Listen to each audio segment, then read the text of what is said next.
sangat menyedihkan, memprihatinkan, dan membuat kita merasa geram. Bagaimana mungkin seorang anak yang usianya 19 tahun bisa tersenyum di depan kamera setelah membunuh ibunya sendiri dengan tusukan pisau di wajah dan leher ibunda yang melahirkannya. Inilah generasi ketika orang hanya diajarkan kecerdasan intelektual semata, tanpa kecerdasan emosional, tanpa kecerdasan spiritualitas.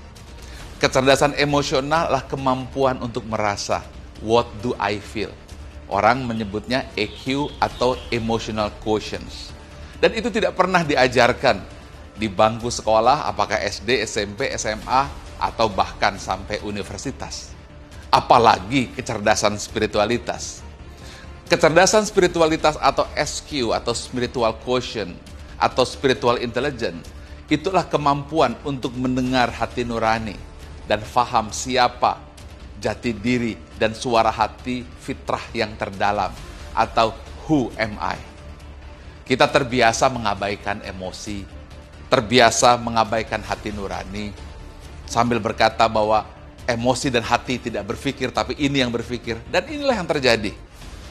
Seorang anak membunuh ibunya 151 kali tusukan dan tersenyum di depan kamera.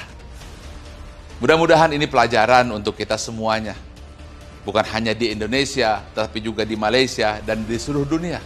Bahwa tidak cukup mengajarkan anak-anak kita, generasi kita, hanya IQ atau kecerdasan intelektual atau nilai akademik.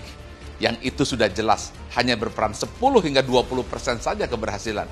Tanpa adanya kecerdasan emosional, kemampuan merasa, tanpa adanya kecerdasan spiritual, kemampuan untuk mendengar nurani yang terdalam.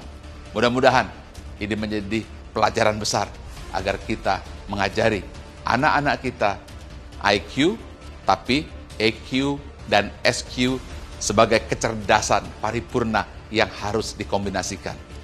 Ingat, mengajarkan orang tanpa hati nurani tidak mengajar sama sekali.